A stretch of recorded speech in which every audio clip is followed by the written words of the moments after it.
considerable number of persons who bring in their troubles are concerned over the lack of trustworthiness in their associates, and I suspect they're a little concerned about the same lack in themselves. We like to overlook the personal equation when problems arise, but today the pressures of living certainly have a tendency to undermine our resolutions as these bear upon promises, indebtedness, and other basic relations between human beings. Out of considerable study and some observation, it is my conviction that the average person is basically trustworthy. Now, there can be exceptions to all rules, and we know there are some individuals who simply seem to lack the spark of integrity in their natures. But in the broad picture, the average person does have instincts which impel him to keep his word, preserve a certain reasonable degree of honesty, and practice personal integrity.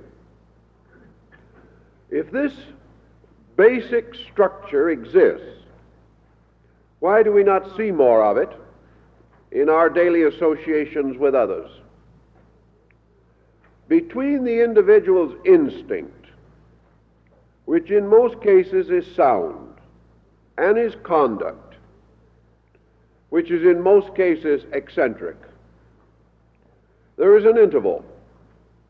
And in that interval lies the great psychological complex of his mental and emotional life. It is in this mental emotional pattern that most of his troubles seem to originate. Now, both thought and emotion are subject to modification through education and conditioning. The individual can be educated out of the clarity of his own concepts. He can be educated out of honesty, integrity, loyalty. He can also be surrounded by inducements which he interprets as so necessary and real that he must compromise his principles for their fulfillment. He can also be adversely educated emotionally. He can be disillusioned, disappointed. He can find a whole group of negative attitudes which will have a tendency to neutralize his basic concept of integrity. It would seem, therefore, that our main problem lies in the individual thinking himself or talking himself or feeling himself out of his own honesty. Why this should be is rather obvious, yet we can regret it, and we can realize that it damages practically the whole social structure of our way of life. If, therefore, we turn upon ourselves to examine the degree to which we can be trusted, we must first of all examine thoroughly our own mental and emotional patterns. We will probably observe, as most do, that the individual is most trustworthy when his mind is off of himself. He is most honest in those transactions and relations which do not directly or personally profit himself. He is also inclined to rise to unusual heights of integrity in emergency of all kind, inasmuch as emergency breaks through habits. forcing the individual into a comparatively unknown situation. He reacts with his basic temperament rather than with his acquired inclinations. Thus, in moments of tragedy, under adversity, under war, plague, disaster, the average person exhibits marked strength of character. He finds that in an emergency, he develops resources that he did not know he possessed. And we get a whole group of reports about this in such a comparatively common field as driving an automobile.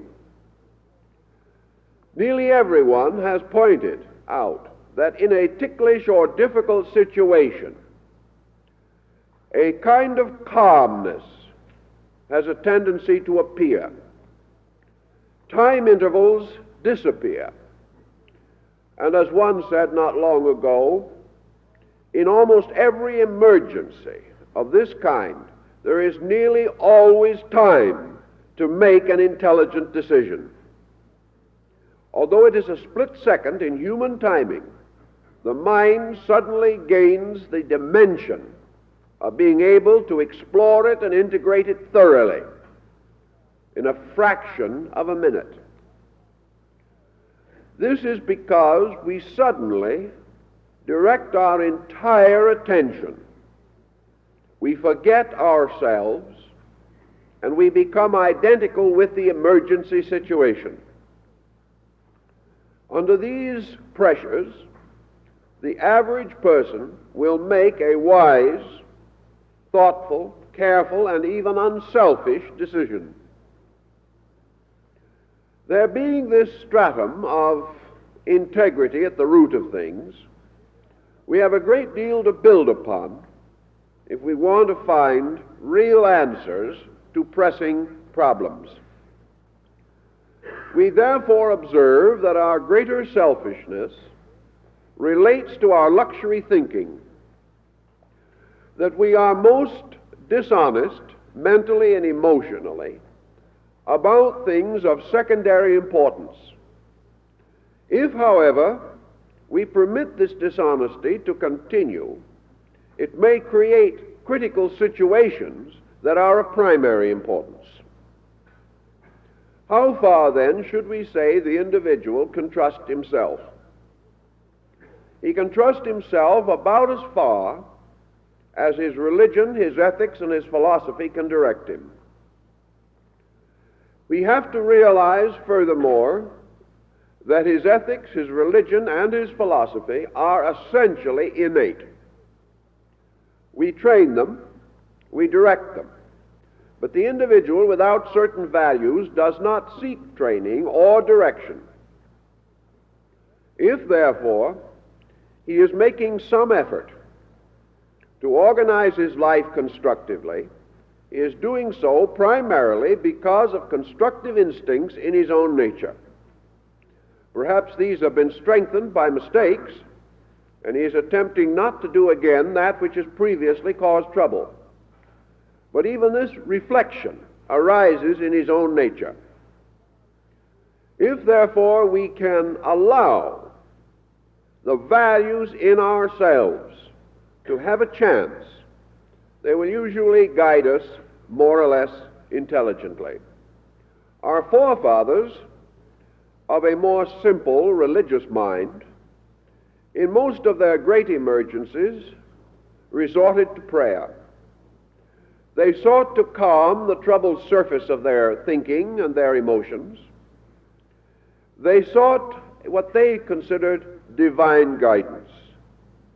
And coming humbly and quietly, thoughtfully, into a relationship with value, into a contact with what they regarded to be as the spiritual measuring rod of action, they usually came to a conclusion or a decision consistent with the structure of their religious belief. If they were naturally narrow-minded, their decision was narrow-minded, but it was sincere within the pattern of their ability. On the older platforms of philosophy, we know that nearly all of the great classical philosophic systems invited the individual to contemplation. They invited him to meditate upon realities, upon the great foundations of ethics existing in space and in the world. They advised each individual in the face of problem to relax, to be still, and to find within himself that guidance which has been divinely bestowed upon man. Under such conditions, the decision was usually a total conclusion, arrived at out of the total experience of life. This does not mean that various persons confronted with the same type of problem would come to identical conclusions. It would mean, however, that they came to a conclusion that they could use, that would help them, and usually a conclusion with a certain inspirational factor of trying to do better, or trying to be more sincere, or more true to the principles involved. Thus we have also observed that where the individual loses this internal contact, his decisions are apt to lose a certain amount of integrity. On the modern platform of thinking, we have added what might be termed a scientific method to ancient concepts. We now think of law and order as scientific values. We have a feeling of that the law of cause and effect operates. We have a certain inward realization that if we break certain laws, we will come to grief. And out of this more or less scientific attitude comes a strong instinct towards keeping pattern, toward being in harmony with the broad structure of values involved in a situation.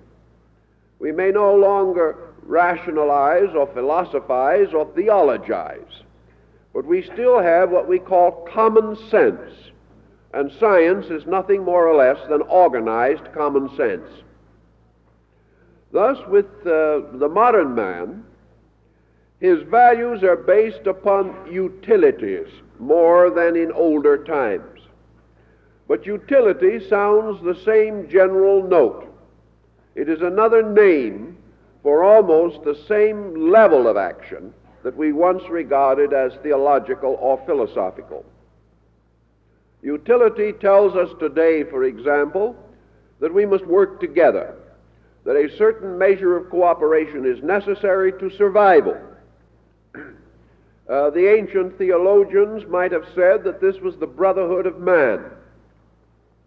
The philosophers might have said that this was the way of friendship.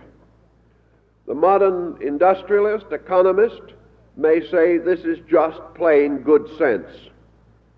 On all levels, however, integrity has a tendency to operate in an almost identical manner.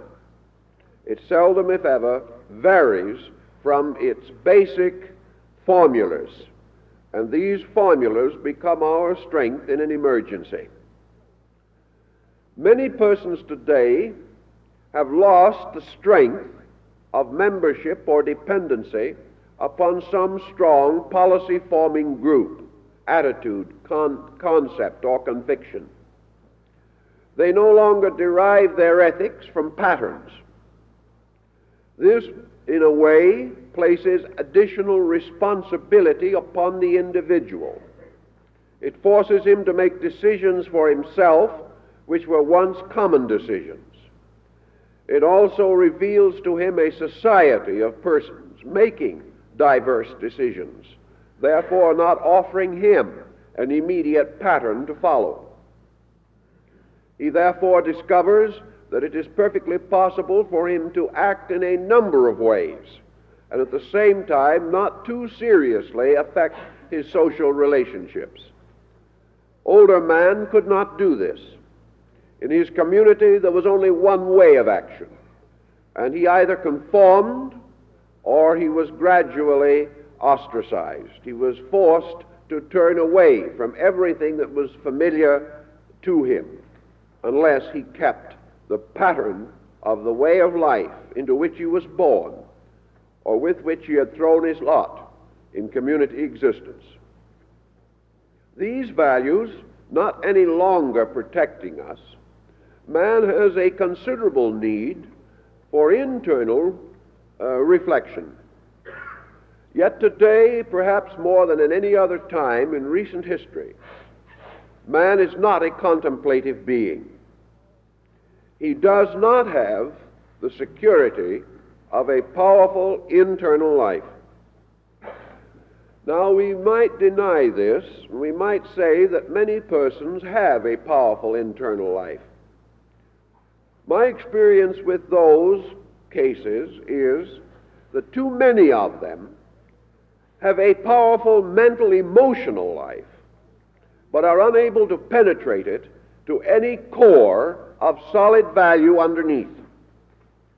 The individual today considers an intellectual career as an internal life.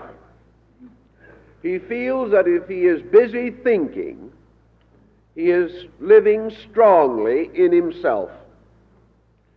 He also believes that if he is in the constant pressure of an emotional whirlwind inside himself, that this is a truly internal way of life.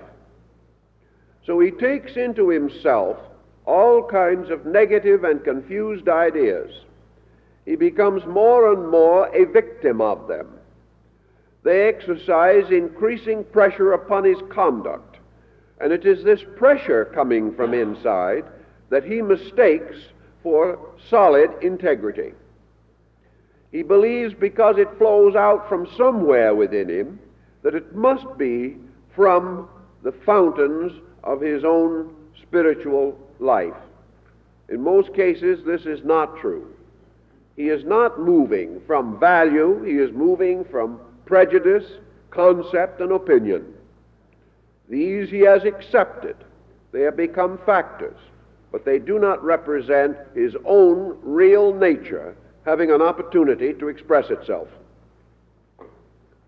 If, therefore, this internal nature is confused, is uncertain in its own convictions, or is moving from one pattern of conviction to another almost constantly, this is a weakness within rather than a strength.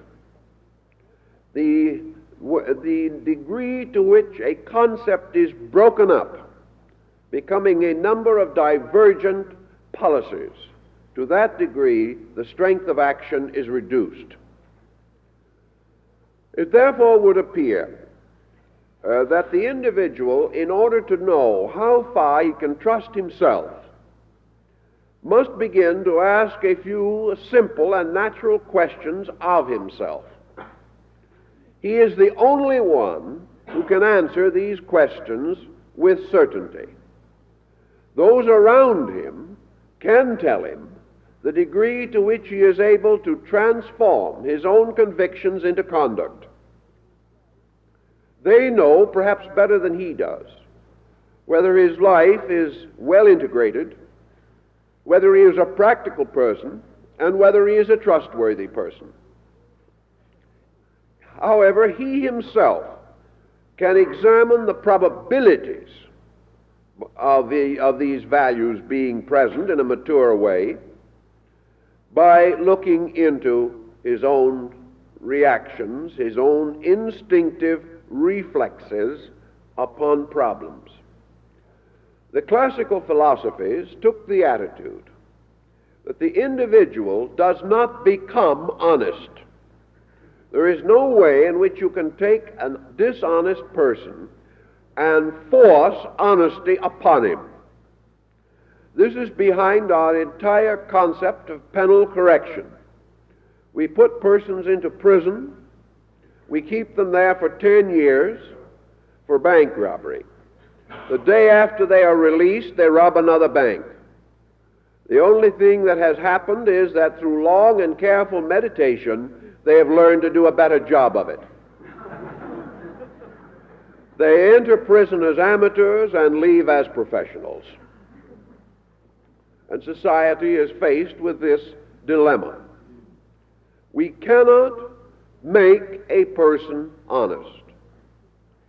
The reason for that is that honesty is not something that is acquired. Honesty is a natural and simple state of things. Honesty, in a strange way, is neither a thing in itself, nor is it built upon other things in themselves. For the average person, honesty is simply the state of not being dishonest. Honesty, therefore, is that which remains when false values are removed. The value in man, the instinct, the integrity locked within the human being is always there. The problem of discovering it involves the removal of that which is not like it. Therefore, an individual can recover from dishonesty, but he cannot recover from honesty. Dishonesty can be reduced, and to the degree that it is reduced, honesty remains. The honest man is simply the individual who is not misusing abilities, talents, opportunities. He is not a person who has acquired a new gift. He is a person who has accepted the core of his own life and is living according to it. We are trying to analyze this. We are in the presence of the process of removing those things from our thoughts and emotions which prevent us from being honest. We used to say that the reason behind dishonesty was ignorance. Well, ignorance is essentially behind all difficulties. But in our particular case, ignorance usually takes the form of a false estimation of self and a false explanation of remedy for what needs to be accomplished. No person who carries within their own natures a heavy load of psychological pressure can be truly honest, any more than a person filled with the symptoms and indications of a disease can be truly well. If there is present, therefore, such mental and emotional factors as constitute mental and emotional disease, whether so diagnosed or not, we cannot expect conduct which is propelled by mental and emotional tendency to be entirely different from the propelling power behind it. Honesty, then, is the process of examining the merit and demerit of our own assumed attitudes, and, if possible, removing such as are detrimental to the natural expression of our integrity. Many of these attitudes are highly individual. A majority, however, will probably be collective. We are influenced profoundly by the mass attitudes of our times. We have a strong inclination to fall back upon the old habit of letting other people do our thinking for us. Today, therefore, we are the victims of all kinds of propagandic ideas that are profitable to someone, perhaps only in terms of selfishness, profitable to someone at the expense of others. If we fall for these pressures, we simply contribute to the continuation of an unreasonable and unfair social situation. Yet by nature and habit, we rather conform. We like to take certain general positions and remain with them, supported as far as possible by the cooperation or agreement of our associates. While we take this attitude, we are essentially weak, and we permit our associates and our environment to take over totally the integration of our lives. The end is inevitably disintegration. There can be no other consequence. No other person can live our life for us in a truly effective manner. There is an old saying, and I think it is true, that nearly all countries would rather be governed by a poor ruler of their own than a good ruler imposed upon them by others. And most of us as individuals much prefer to live badly according to our own convictions than to live better in slavery or bondage to the convictions of another person whose attitudes appear tyrannical to us. Nature has intended that we should move toward our own center and govern ourselves by ourselves. And nature will accept nothing else. And wherever this issue is avoided, nature shows displeasure by bringing upon us a number of complications intended to force the value back into our own natures.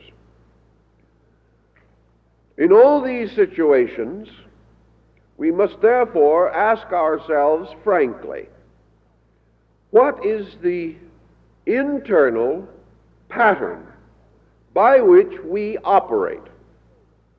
If this pattern is wrong, we are in servitude to it. We will compromise other values for it. And frequently this compromise is no longer a decision. It is merely an habitual procedure. By degrees we lose all instinct to even examine our actions, taking it for granted that whatever feeling or emotion we have is inevitable. This must be done. This must be fulfilled or gratified, regardless of the misery or sorrow it may cause. On our level of thinking, one of the greatest problems that we face in human nature is the problem of intolerance. Under intolerance, perhaps, we should also include prejudice. These two together form a very powerful cause of false action. Even persons who claim to be comparatively highly integrated, with many noble sentiments and attitudes locked within themselves, nurse for some reason various intemperances towards other persons, towards groups, towards religions, towards races, towards nations.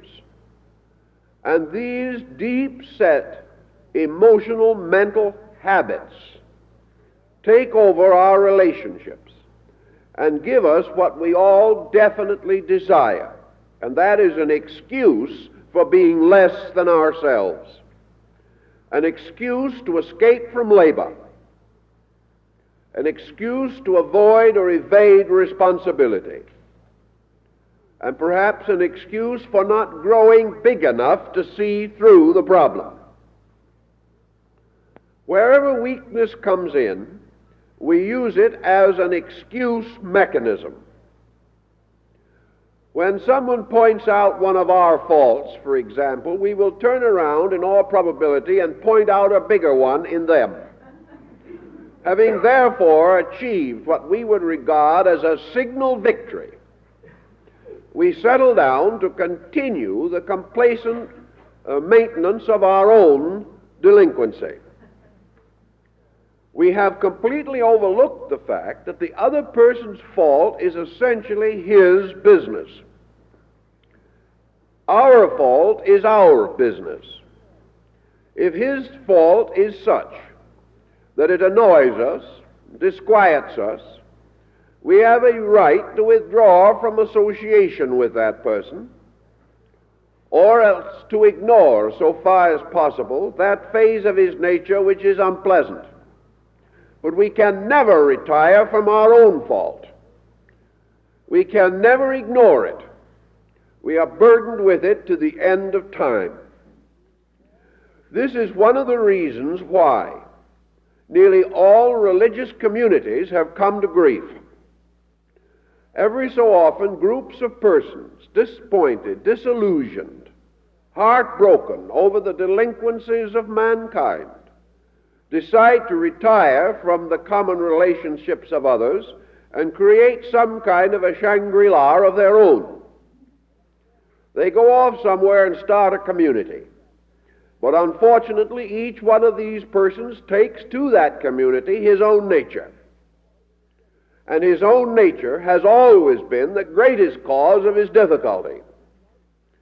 Therefore, isolated with a number of others like himself, most of them probably a little neurotic, and some of them considerably psychotic, the community almost certainly turns into bedlam.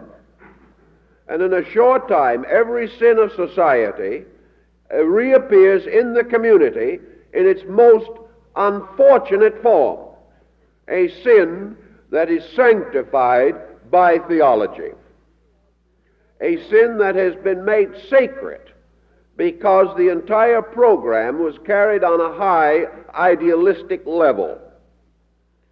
In common society, we expect difficulties. But where a group of persons gathers together with the noblest of resolutions and then acts worse than those who have no resolutions, the situation is exaggerated and made more unfortunate.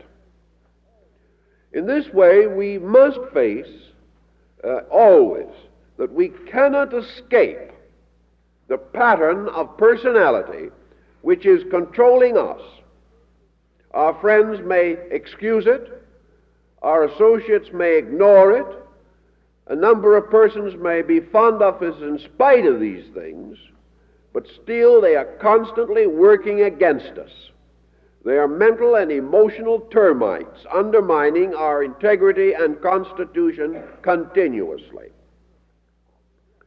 We are therefore frequently hampered, blocked, frustrated in some of the most reasonable and natural probabilities of living, simply because we have an uncorrected personality problem. In industry today, this is being given the greatest thought. It is being discovered that persons with high abilities are not always the persons suitable for an executive position. It is the individual who has achieved freedom from intolerance and prejudice who is largely sought for, because he is the only person who has the gift of being honest. He is the only individual who can place some large policy ahead of some small, irritating superstition in himself. Most of our unhappy negative attitudes do rise from some kind of personal experience. We have a disappointment or a reverse, or we have come through a long negative conditioning, perhaps even from childhood, broken homes and things of that nature. And we come to maturity loaded with negations, loaded with unpleasant attitudes about things, about persons, and about conditions. We have completely overlooked the fact that human beings are individuals, that we cannot make broad statements about them that will usually be true. And we are forever in the presence of the exception to our own prejudice if we are willing to face it. It is therefore wiser for us to lower the pressure of these intensities and try to recognize the importance of meeting each individual as an individual, and not as another example of some preconception of our own. 99 persons may have done a certain thing to us, but this in no way means that 100th person must. The trouble is that by the time 4 or 5, to say nothing of 99, individuals have injured us in some way, we become injury conscious. We become hypercritical and hyperdefensive, or else we develop a powerful escape instinct. I've had people come to me and say, well, I was in business. I had a dishonest business associate. I'll go into business again. That's final. Thus, by creating a pattern of this kind, the individual locks himself. Another will say, I had a bad marriage. I will never marry again. Locking themselves on the assumption that whatever has happened must forever happen. And the injury caused by one person may be passed on to others who are totally innocent as the basis of bad judgment. Once a person stands firmly behind a wrong decision, he is almost certain to make it come true. He will continue to live limited, restricted, deformed psychologically by his own decision, until at last perhaps he will be just as unpleasant as would cause a continuous cycle of distress for himself.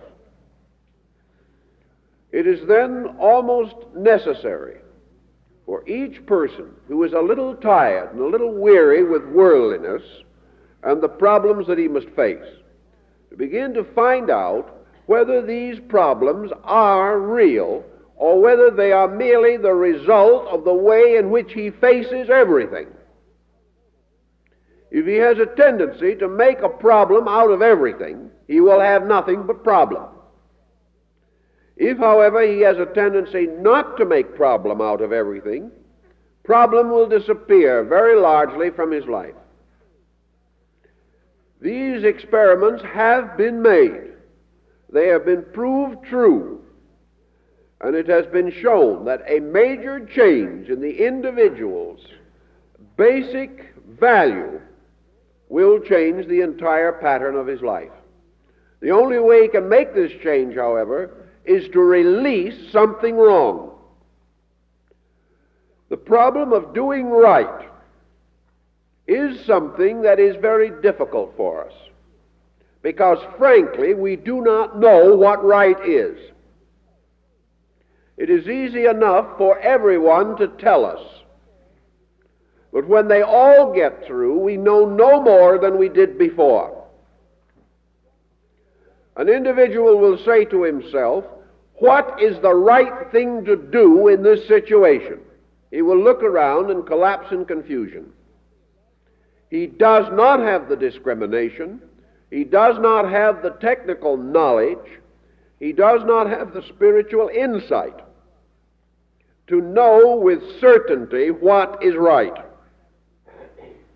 In some very simple problems, he probably does have enough knowledge. But by the time it gets into a really involved major issue in life, he does not know. He does, however, know certain things that are not right. He knows with his own conscience that there are attitudes which he cannot take without offense to himself. He realizes there are principles which he is breaking. He also may have in the back of his mind a certain vision of how things could be in a way more favorable, more harmonious, more desirable. He therefore cannot always say, this I should do. But usually he can say, this I should not do. And as we must always arrive at our positive definition by negative definition, he begins to see things that could be changed, rather eliminated, recognizing that the moment something is dropped from his own armament, he is changed. He is changed because other values that are more real always take the place of those we let go. If, therefore, there is a basic desire to do a thing as well as we can, the first problem is to get rid of the attitudes by which we prevent ourselves from doing anything as well as we can. Another very common problem in this is ulterior motive. And ulterior motive is a breeder of disaster of all kinds.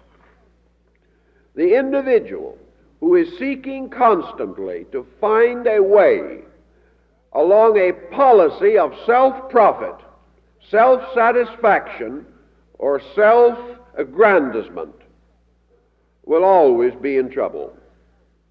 The moment he is no longer honest because he desires something special for himself and is willing to take it at the expense of another, the moment he falls into this habit, he may make the small gain that he wants, but this small gain will be followed by an endless cycle of difficulties and tragedies. He has been false to a principle already, and if he makes this principle dominant in his life, he will be under it forever. And this is a principle that will never produce any real good. We will say, of course, that in daily living, the individual must watch out for himself. If he does not protect his own goods, if he is not thoughtful and careful, he will certainly be defrauded by others. This may also be phenomenally true, nor are we expected to ignore such an element or such a consideration. But it is also very true that the protection of our goods, the rational use of our own abilities, does not mean the exploitation of others. It means that rather, again, we place ourselves in a condition in which we are not easily exploited by others. The individual who is essentially honest is a very difficult person to cheat. Now, many persons say that that is not so. You will hear them say, well, I was honest. I believed the best about him. I trusted him implicitly. And he went off with everything I had. Now, we know such cases to happen, but I can assure you that they are not the result of honesty. They are the result of sentimentalism, often accompanied by glamour, and very frequently accompanied by the hope for unreasonable profit. The individual, expecting to get something for nothing, loses everything that he has. But people are not so imposed upon simply because they are trying to live right. They are imposed upon because of a series of mental and emotional quirks in their own nature. One individual is imposed upon because he is lonely and friendless. And when someone comes along who seems to be friendly, he loses all sense of orientation, and simply to fill in his own loneliness, loses critical judgment, and becomes a hopeless victim of someone else.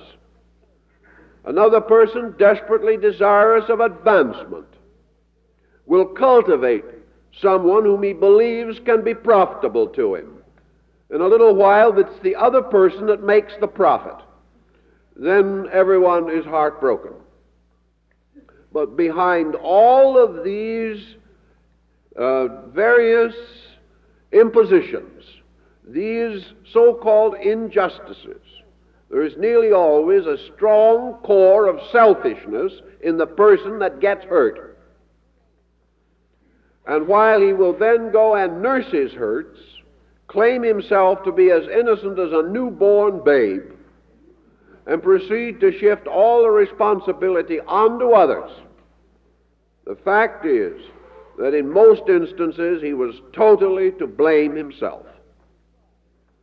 He was to blame because he tried to make virtues out of negative attitudes. He's to blame because he used weakness to move from rather than strength. In his desperate desire for some satisfaction of his own,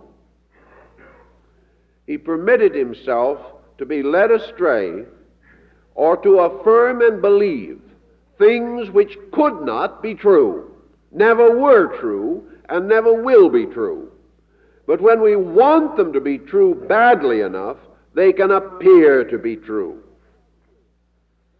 And under this glamour of an appearance, we are led into bad thinking, bad reaction to problems. Under such situations, it becomes pretty evident that in order to be trustworthy, we must have some core of security in our own natures.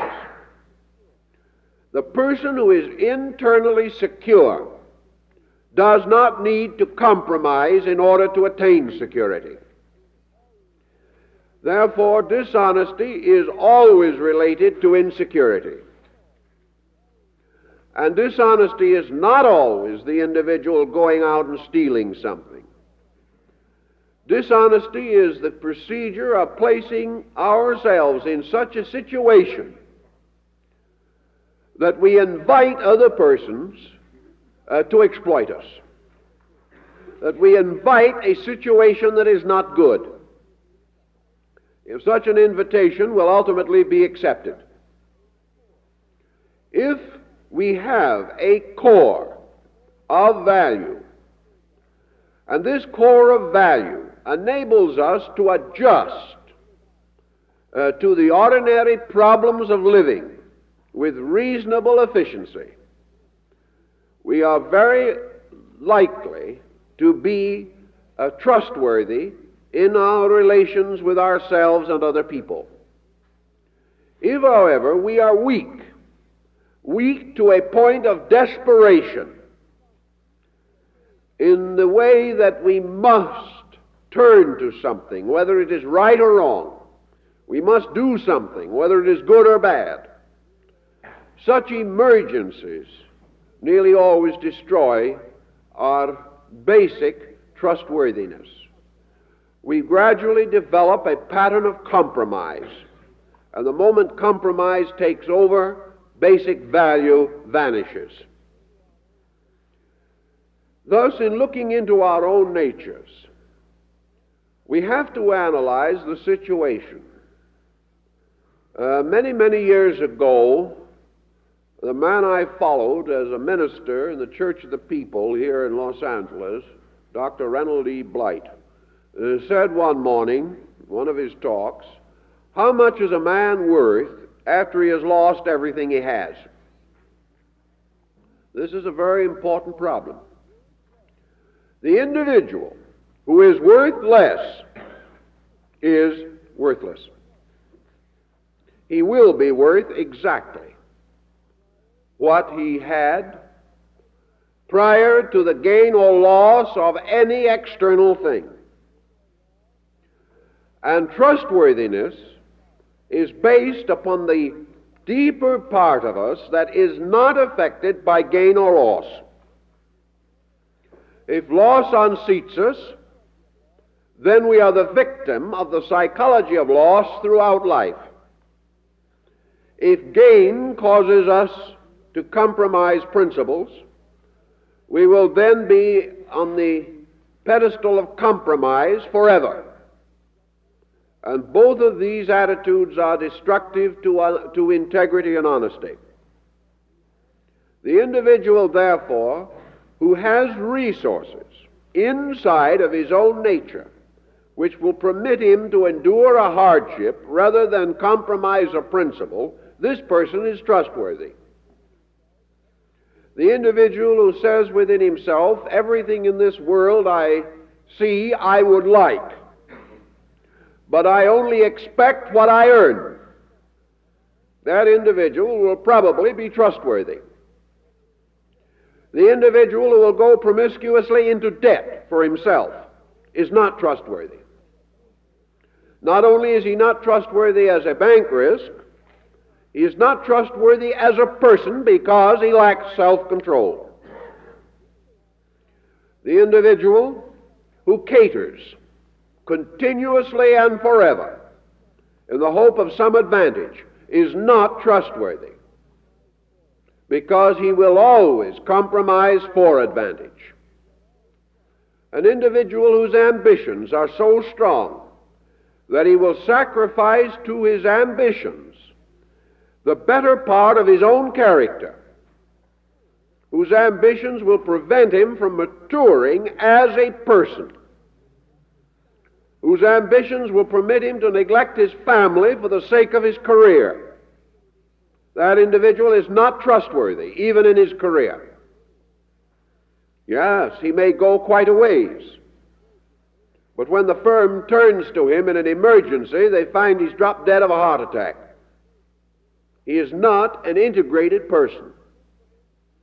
And wherever his principles are in servitude to pressures, he cannot trust himself, for he has the experience of reasoning himself out of honesty, of emotionalizing his own convictions until they please him. And by him I now mean his personal egoic ambition center. Any person who generalizes on any particular, affirming that all dogs are like the dog that bit him, such a person is not trustworthy, because in the presence of an emergency, the complexion of a man's skin, the faith he belongs to or the race he belongs to, will be used against him or for him to the exclusion of integrity. Wherever, then, the individual is under the pressures of false attitudes, his own ability to direct his own life is impoverished.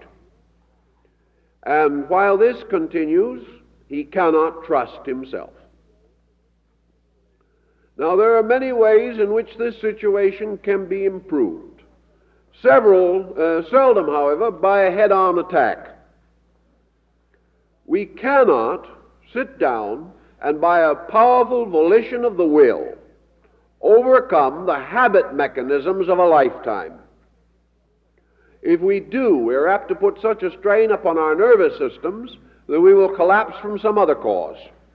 And it is perfectly possible to collapse trying to be good. Then, of course, we really do have something to pity ourselves about.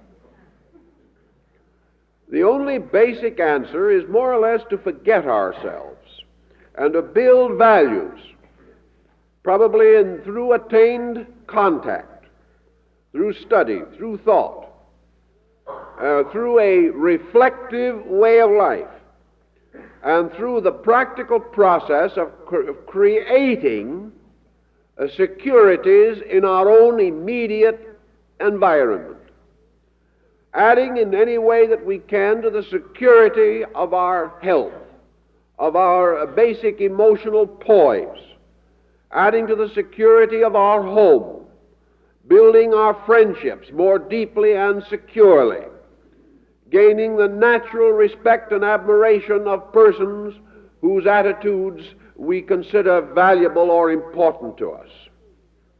Doing these things by earning them, not by telling people what we are, but by showing them what we are.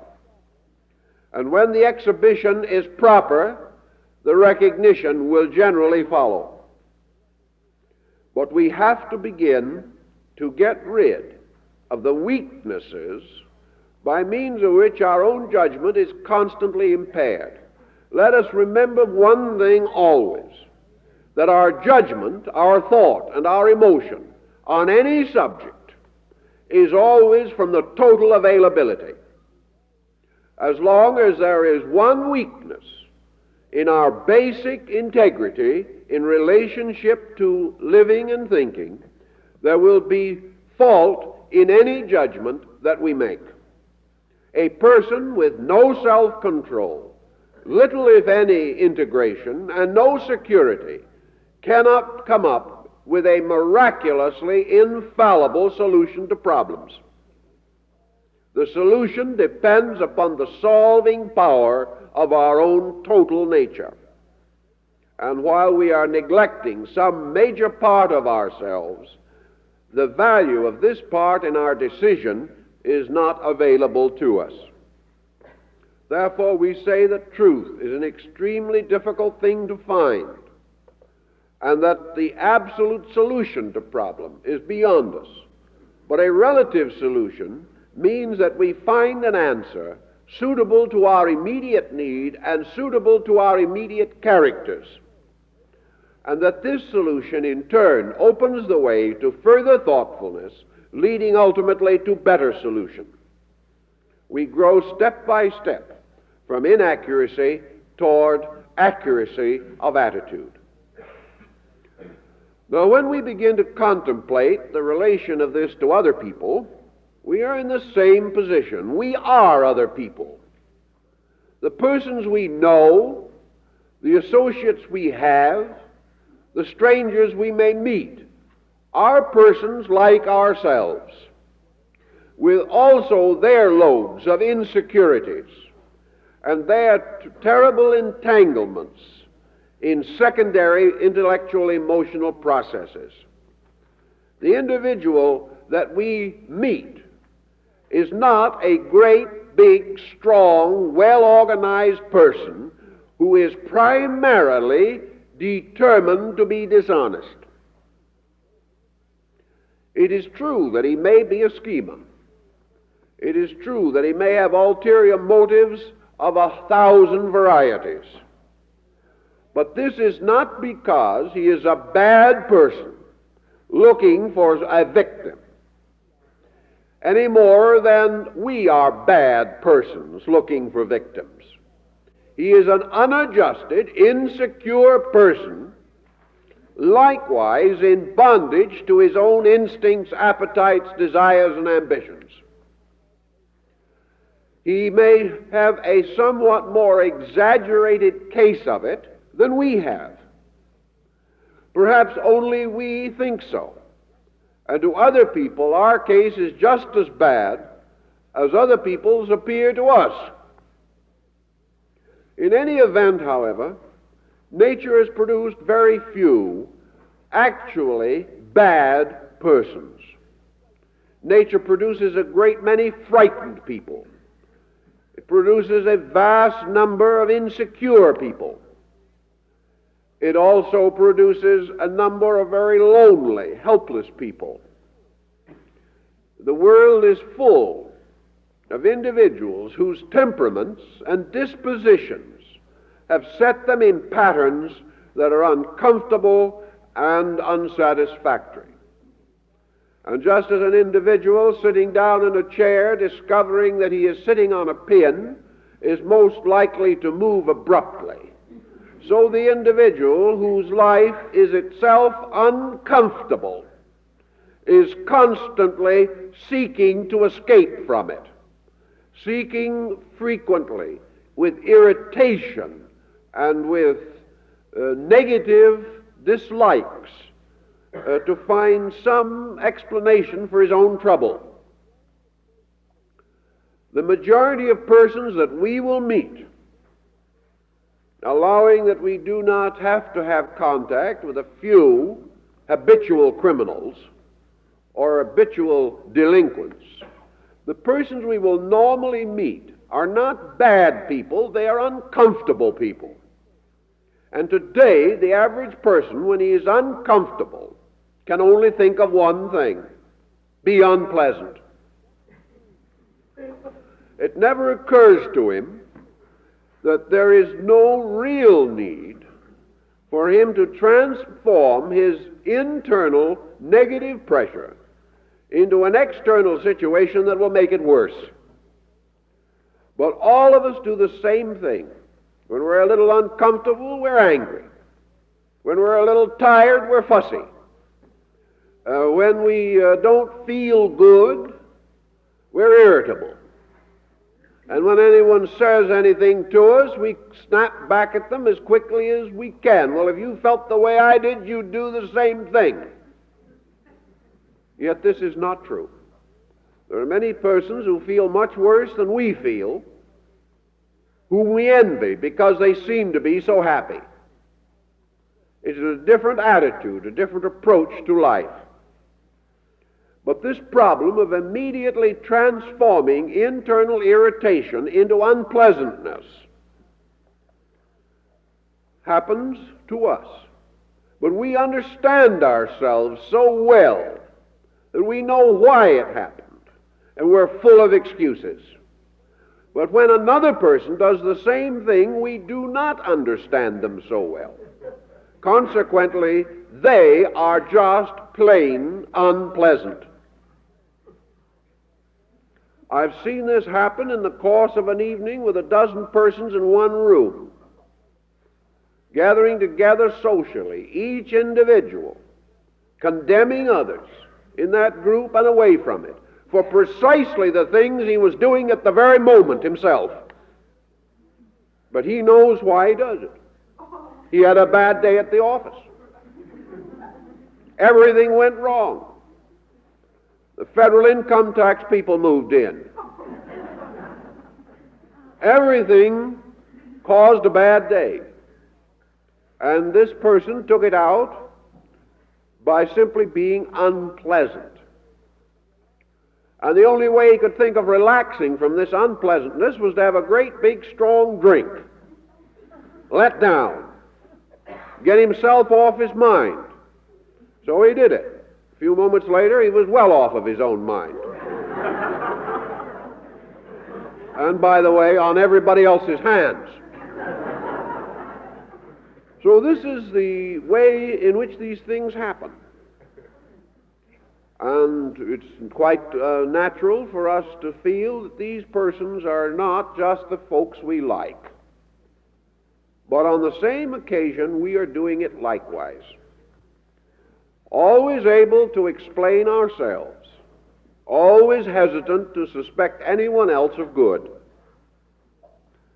While this situation goes along, obviously, we cannot trust other people, perhaps largely because we know that these persons may influence us, and we cannot trust ourselves to stand the influence. If we knew what we were doing, where we were going, and why, we would not worry about other people doing us very much harm. Because it's very difficult to interfere with a well-established program. But where there's no program, and other people have stronger wills or better arguments than we have, we're liable to wake up in a sort of hypnosis and find that we are over-influenced. We're afraid of this. But it is not the strength of the other person's influence. It is the weakness of our own resistance. It all comes back again to ourselves. It is very difficult to injure a person who knows what he's doing. And a person who doesn't know what he's doing is an open invitation for over-influence. The weaker we become, the more other people move in. And the more they move in, the less they admire us. For very few people deeply admire a person they've over-influenced. One of the results of this, of course, is very ludicrous if it wasn't tragic. By the time we have changed other people until they're what we think they should be, we cannot get along with them any longer. We discover that in practice our reforming job was a dismal failure. If we cannot get along with people as they are, we can never get along with them after we've reformed them. For in simple fact, we don't know how to reform anybody. And what we mean by reforming them is to make them agree with us. But as we've never agreed with ourselves since the day we were born, just what happens when we get other people to agree with us? They will never agree with themselves again as long as they live. What we therefore seek is not conformity, but a comradeship in which each person is tolerant of the other person's attitudes and ideas, that we can share and we can accept if we find something worthwhile. But we are not overwhelmed by oratory, nor are we under the hypnosis that a very successful person is speaking, nor are we under the negative factor that it is our moral duty to listen to certain persons. All these attitudes are false, and they lead naturally to trouble. Someone says, if we are not constantly suspicious of other people, we're liable to lose everything we have. That is not true. We do not have to suspect persons of the worst any more than we have to suspect them of the best. The thing we should do is suspect ourselves of being foolish, therefore likely to be easily over-influenced by someone else. As long as we have a positive status inside, we do not need to be suspicious, because the other person can only hurt our weaknesses, not our strength. And their power to in any way injure us depends upon the open invitation of our weakness. Therefore, we can assume and should assume that other human beings are like ourselves, with faults and virtues not so different from our own, that most of these other persons also have breaking points within their own temperament. They can be honest to a degree, and then prejudice or selfishness take over. The same is true of ourselves. They may have vices in areas which have never been a problem to us. Therefore, we look down our nose on them. One individual who has never been problemed at all with alcoholism never was interested in it. His own chemistry never required it or never impelled him to it. Has no sympathy whatever for an individual who has this problem, and will come out with some bright statement, say, well, I didn't drink. This is a note of extraordinary helpfulness, usually leading the drunkard to take another drink. This forever answering of other persons' problems by reference to self is one of the most aggravating things in the world, because it implies that other people are ourselves, and they are not. If they had come up through exactly the background we had, if they had come up with the same parents that we have, had lived in the same town, gone to the same school, attended the same church, and known the same persons, there might have been some validity in it. Then not too much, because children in one family are very different.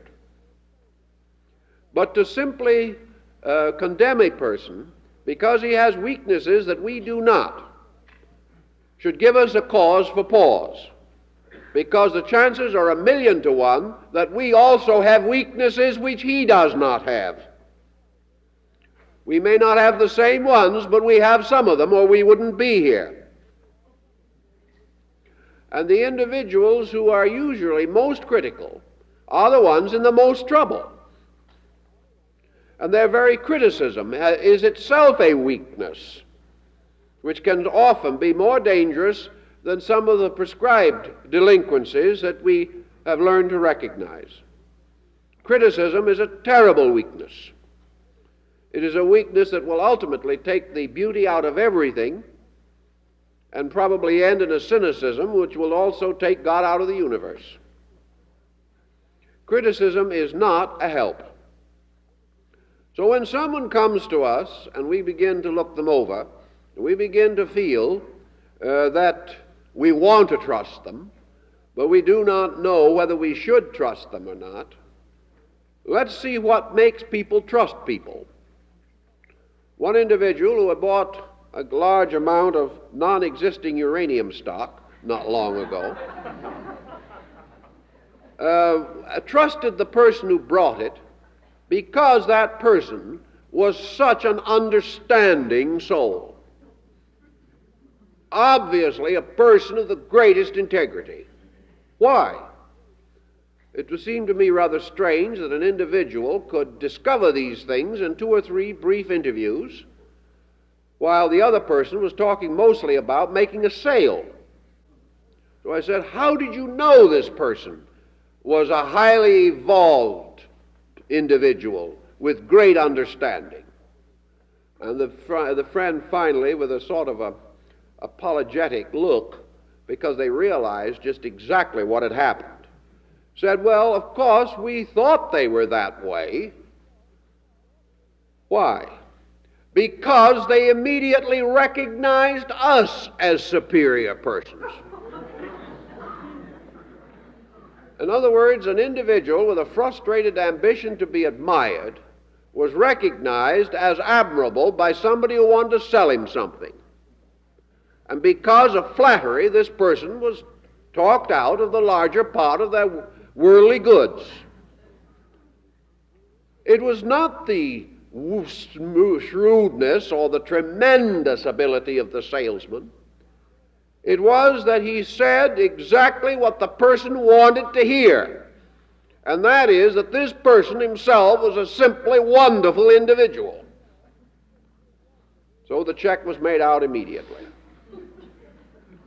Is it not reasonably obvious that the difficulty was not that the other person should not have been trusted? It was that we should not have permitted ourselves to accept flattery where we knew it wasn't justified.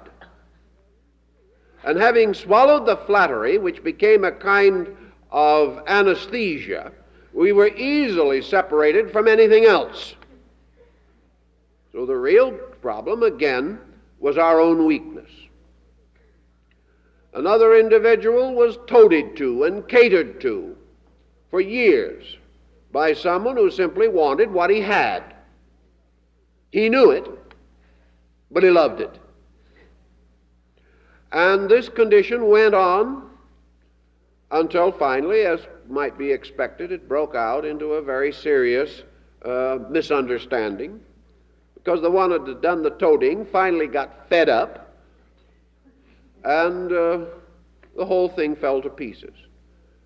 So this person who had the wealth, and therefore was the one being toadied to, came and declared that he was totally disillusioned, that this other individual had simply been a false friend interested in what he had.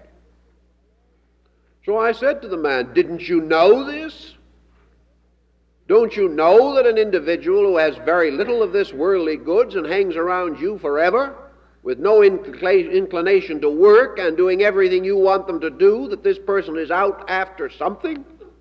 Well, he said, I knew it, but I liked it.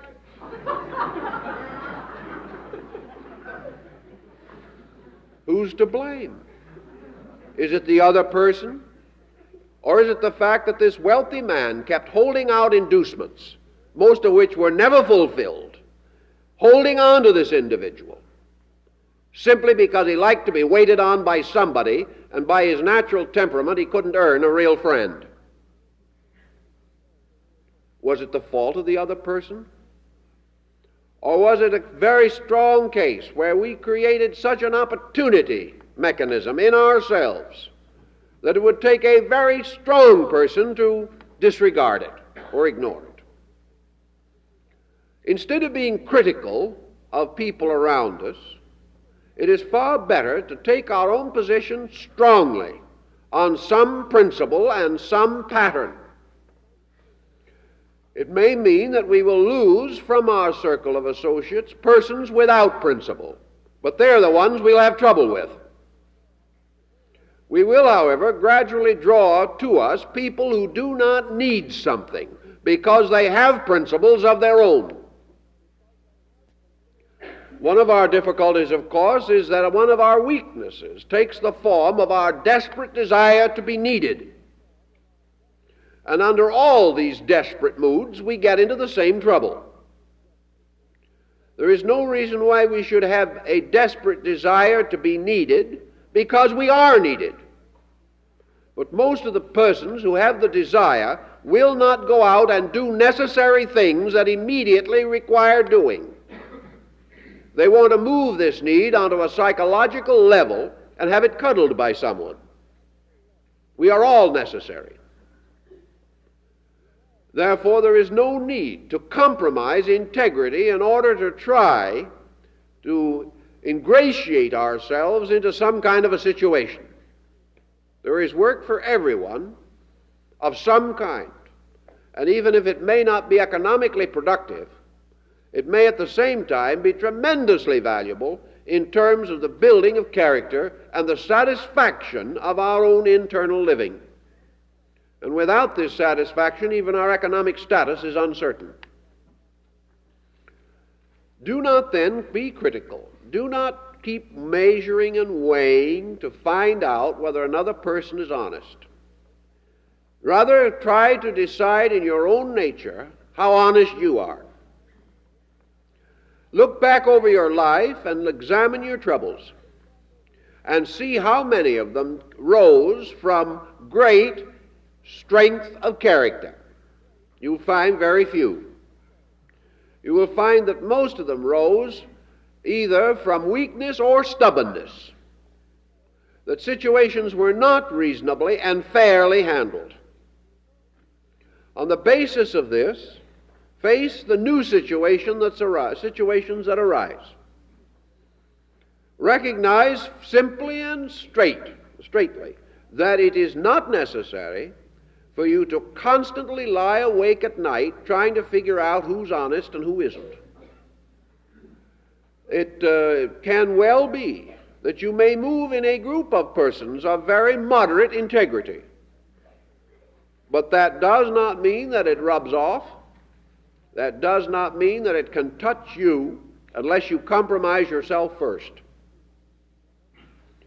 Instead of taking an attitude, therefore, of criticism, experience and good psychology tell us that it is much better to take the general attitude of constructive expectancy. We assume and affirm that we are not going to contribute to the delinquency of anyone. Therefore, we have a right to assume that this other individual is going to meet us halfway, that he is going to show whatever strength of character he possesses, and in an emergency, he is going to be as fair as he knows how. And regardless of these situations, we are not in the position to be a victim, because we are not exposing ourselves unnecessarily to the consequences of the weakness of our own temperament.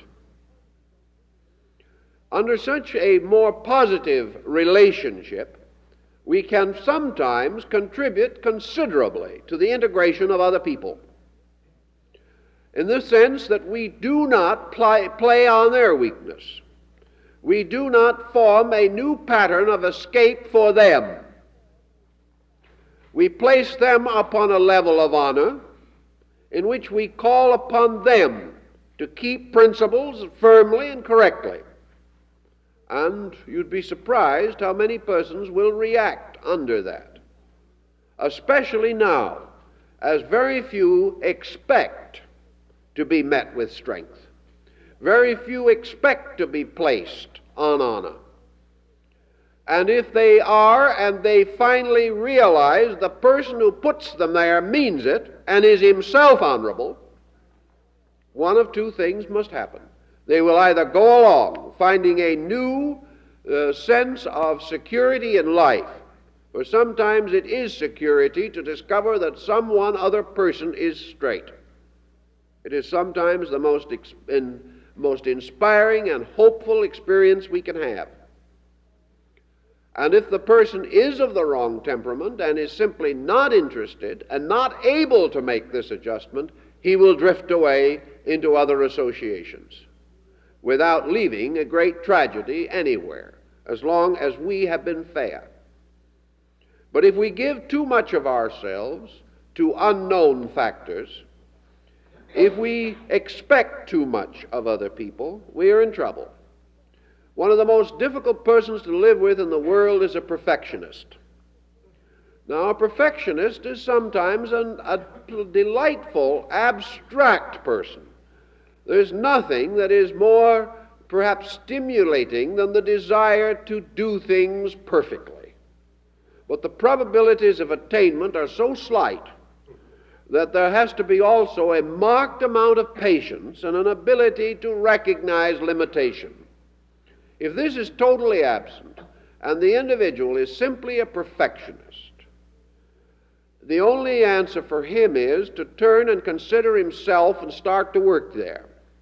This is usually his last field of interest, however.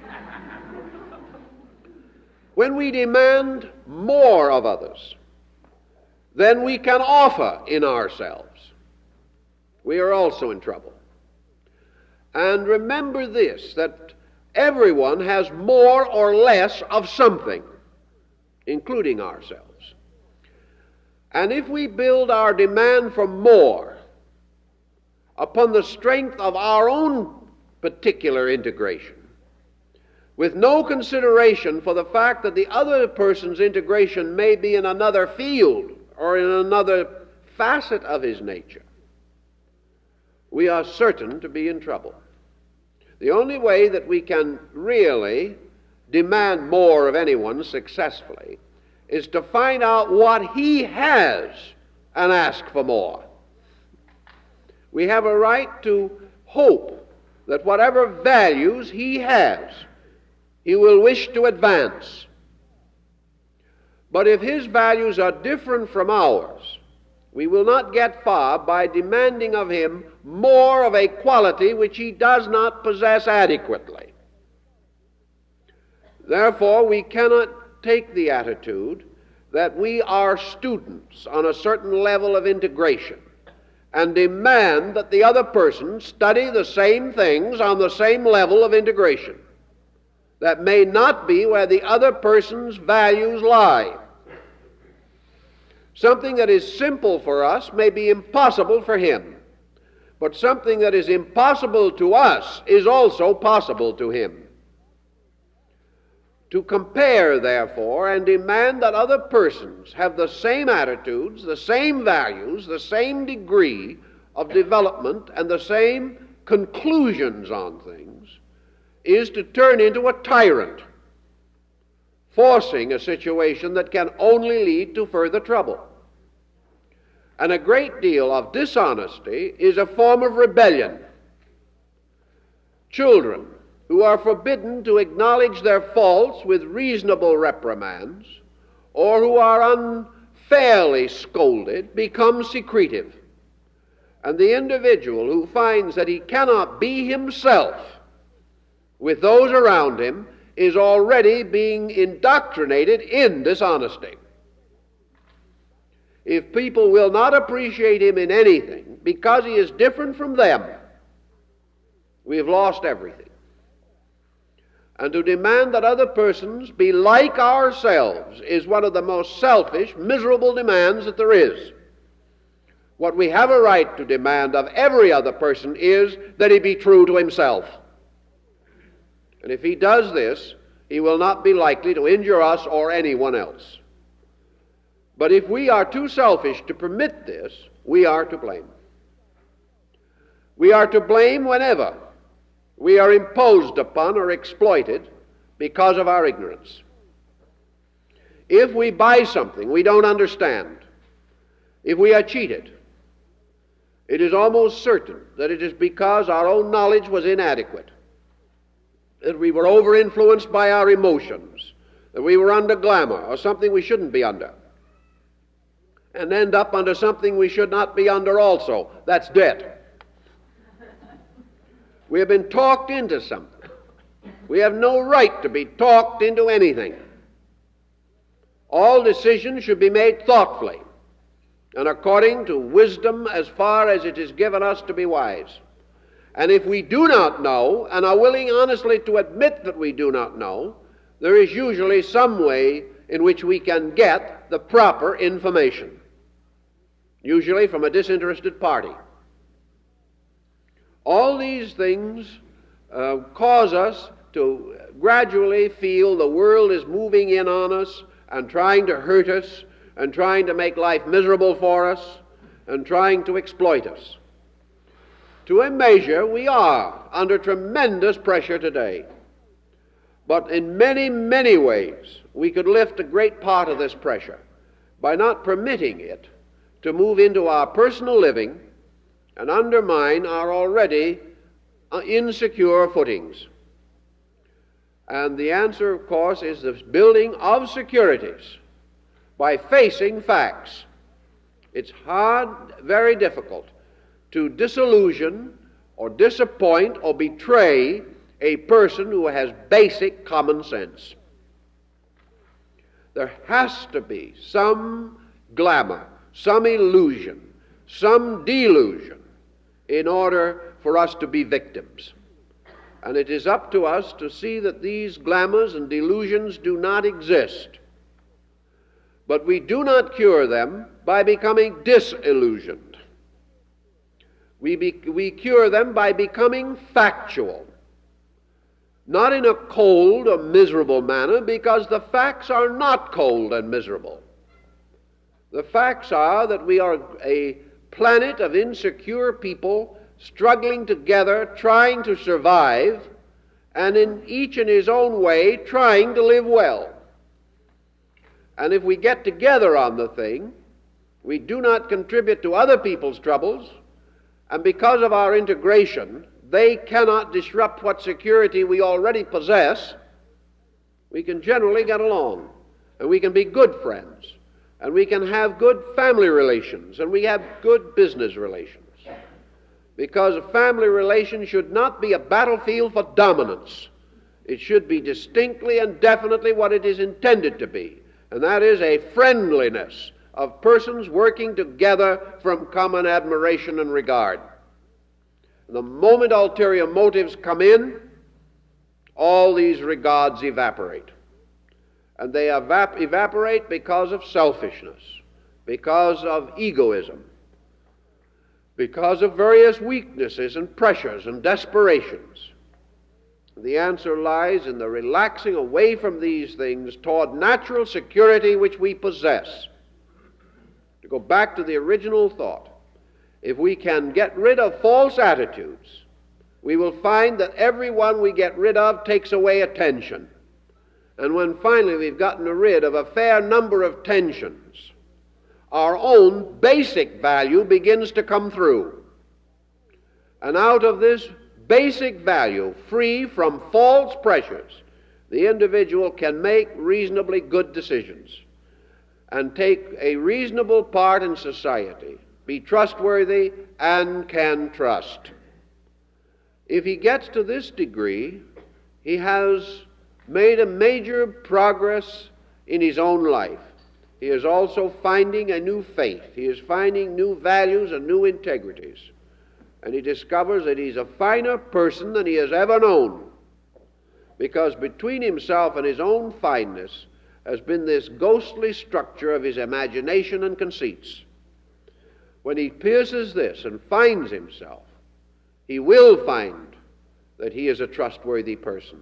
And if he can hold this attitude in relationship to others, without weakness, without compromise, without being glamorized, he can still then make the generalization that if any other person can get deep enough into himself, he also will be a fine person. and perhaps we can help a little.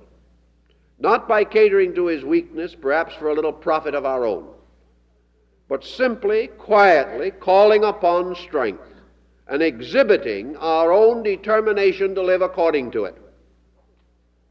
Under those conditions, that which is our own will know our face, as Walt Whitman says. And that which is not right for us or cannot meet this challenge will drift into levels where it can find what it needs. We cannot change everyone, but we can integrate ourselves so that we can become a constructive, positive force also in the lives of others. With these generalities, we can do something and can determine a little better how far we can trust ourselves and others. Well, time is up, so we'll have to let it rest for a moment.